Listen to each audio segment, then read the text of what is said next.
नमस्ते, मैं डॉक्टर राधा माहली, घंटी आधारित शिक्षिका, अर्थशास्त्र विभाग, जलन कॉलेज चकधरपुर, कोल्हान विश्वविद्यालय से।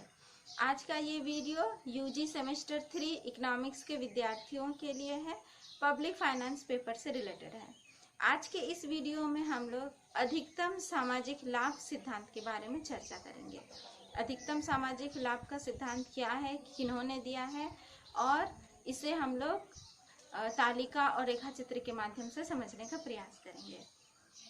अधिकतम सामाजिक लाभ का सिद्धांत को देने का श्रेय प्रोफेसर पीकू और प्रोफेसर डाल्टन को है। इन्होंने इस सिद्धांत को दिया और इसकी विस्तृत व्याख्या की। अधिकतम सामाजिक लाभ का सिद्धांत क्या बताता है? अधिकतम सामाजिक लाभ का सिद्धांत हमें यह बताता है कि जब सरकार सार्वजनिक आय प्राप्त करती है और सार्वजनिक व्यय करती है, तो किस आधार पर वो सार्वजनिक आय प्राप्त करेगी और किस आधार पर वो सार्वजनिक व्यय करेगी। जैसा कि हम सब जानते हैं कि सरकार बहुत सारे कार्यों को करती है, लेकिन सार्वजनिक आय प्राप्त करना भी उसका एक बड़ा कार्य है और सार्वजनिक व्यय को करना भी एक बड़ा कार्य है। तो किस आधार पर उन सार्वजनिक आय और व्यय के बीच में वो संतुलन स्थापित करेगा, सामंजस्य स्थापित करेगा। तो इस संतुलन और इस सामंजस्य को स्थापित करने के लिए अधिकतम सामाजिक लाभ का सिद्धांत जो है वो एक आधार को प्रस्तुत करता है। इसके माध्यम से हम लोग ये देख सकते हैं कि सरकार को कितनी आय प्राप्त करनी चाहिए और कितना उसे व्यय करना चाहिए। इस सिद्धांत को आगे और समझने से पहले हम लोग ये समझेंगे कि जब भी सरकार किसी व्यक्ति के ऊपर में कर लगाती है और व्यक्ति जो है वो कर का भुगतान करता है, तो उसे त्याग की अनुभूति होती है। उस भुगतान से उसे असंतुष्टि होती है, उसे कष्ट का अनुभव होता है कि मुझे कर का इतना अमाउंट पे करना पड़ रहा है, कर की इतनी रकम देनी पड़ रही है। तो जब सरकार को कोई भी व्यक्ति टैक्स पे करता है, कर का भुगतान करता है, तो उस व्यक्ति को मानसिक त्याग की अनुभूति होती है, कष्ट की अनुभूति होता है।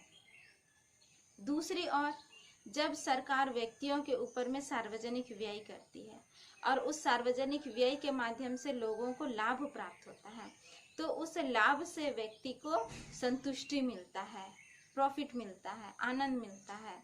तो इस प्रकार यहाँ दो साइड है।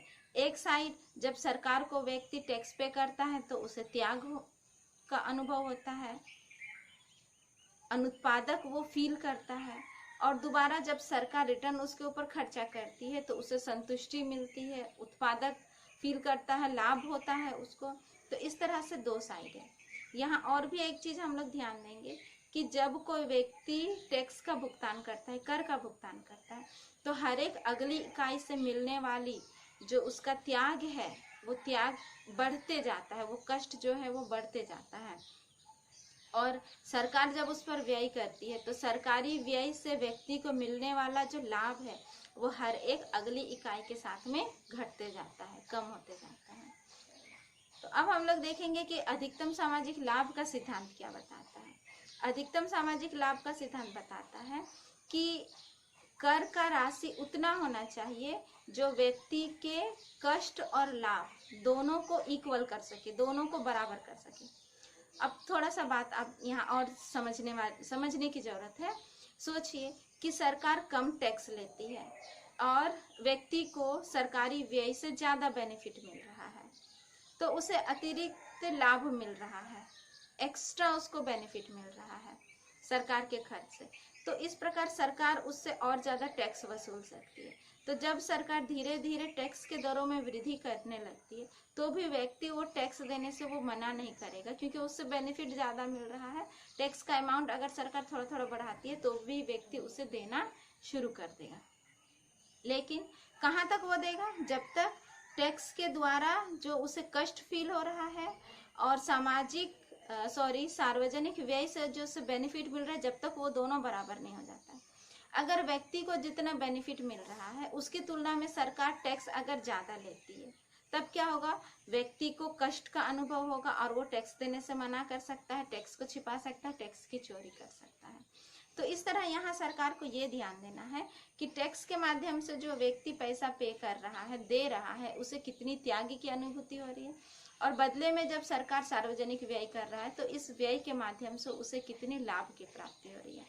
तो अधिकतम सामाजिक लाभ का सिद्धांत बोलता है कि कर भुगतान से जो कष्ट का अनुभव होता है, त्याग का अनुभव होता है, और सार्वजनिक व्यय से व्यक्ति को जो बेनिफिट मिलता है, जो लाभ मिलता है, दोनों इक्वल होना चाहिए, दोनों आपस में बराबर होना चाहिए। तो सरकार को कर की दर उस बिंदु पर फिक्स करना चाहिए जहां पर त्याग और बेनिफिट, यानी कि सेक्रीफाइस और बेनिफिट, त्याग और लाभ दोनों आपस में बराबर हो। तो आइए इसे हम लोग एक तालिका के माध्यम से और रेखा चित्र के माध्यम से अधिकतम सामाजिक लाभ के सिद्धांत को समझने का प्रयास करते हैं। अधिकतम सामाजिक लाभ के सिद्धांत को अब हम लोग इस तालिका के माध्यम से समझने का प्रयास करते हैं। यहाँ देखिए, यहाँ पर मुद्रा की इकाइयों को दर्शाया गया है और यहाँ कर की प्रत्येक इकाई से त्याग को और व्यय की प्रत्येक इकाई से संतुष्टि को।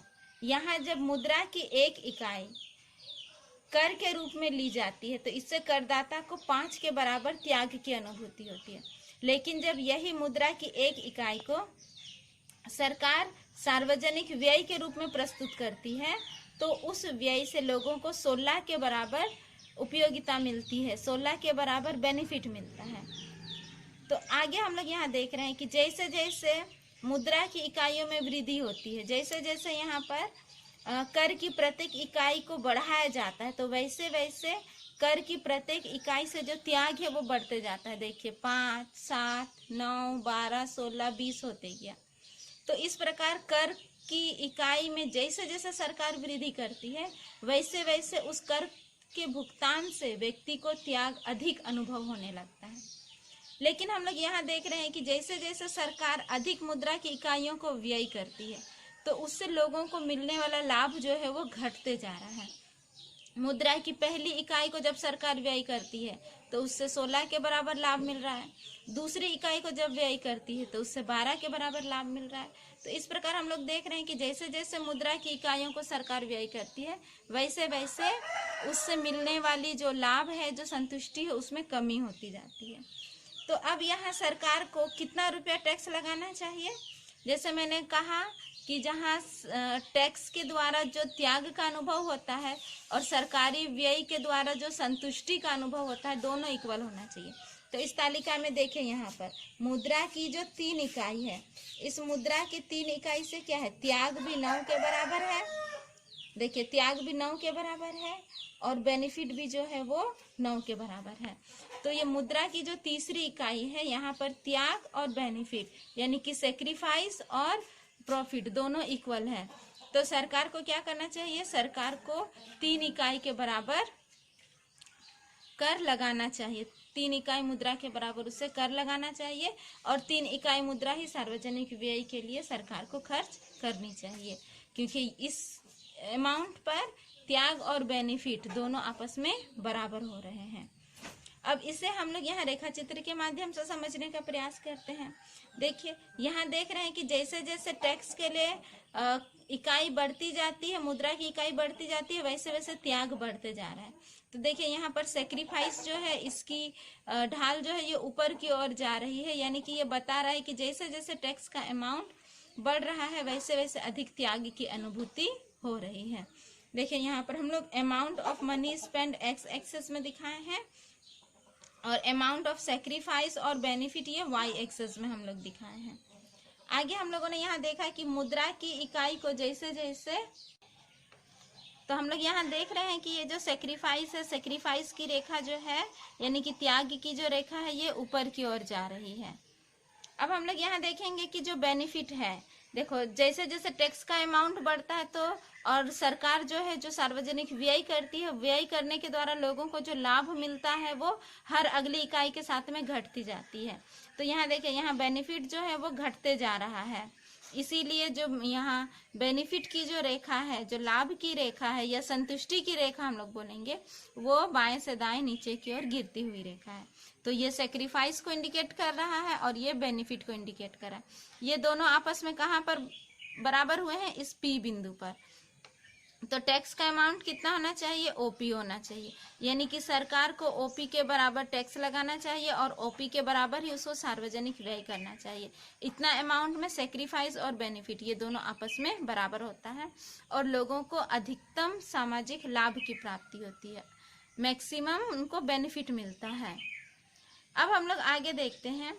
यहाँ हम लोग इस डायग्राम में हम लोग यहाँ ये देखते हैं कि जो समाज का जो कुल त्याग है और समाज का जो कुल लाभ है, उन दोनों के अंतर के आधार पर भी हम लोग यहाँ पर सामाजिक लाभ की गणना कर सकते हैं।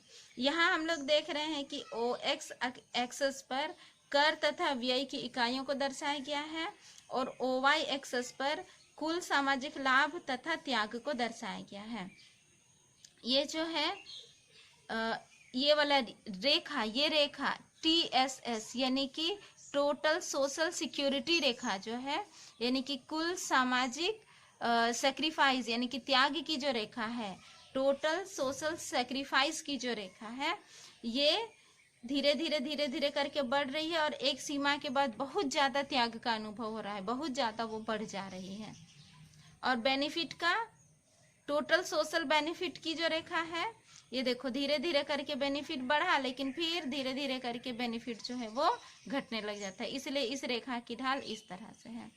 तो अधिकतम सामाजिक लाभ किस बिंदु पर मिलेगा, जिस बिंदु पर इन दोनों का गैप सबसे ज्यादा रहेगा। तो यहाँ देखिए, यहाँ MN जो बिंदु है, तो इस MN में हम लोग देख रहे हैं कि TSS और TSB ये दोनों का जो गैप है वो सबसे ज़्यादा है और यहाँ पर लोगों को अधिकतम सामाजिक लाभ की प्राप्ति हो रही है। तो सरकार को OQ के बराबर टैक्स लगाना चाहिए और OQ के बराबर ही उसको सार्वजनिक व्यय करना चाहिए। तो इस प्रकार हम लोग देख रहे हैं कि कुल सामाजिक त्याग और कुल सामाजिक लाभ के आधार पर भी हम लोग अधिकतम सामाजिक लाभ सिद्धांत की गणना कर सकते हैं। तो इस प्रकार आज के इस वीडियो में हम लोगों ने सीखा कि अधिकतम सामाजिक लाभ सिद्धांत क्या है और इसकी गणना किस प्रकार की जाती है। अगले वीडियो में मैं फिर आप लोगों के बीच उपस्थित होंगी। तब तक के लिए धन्यवाद।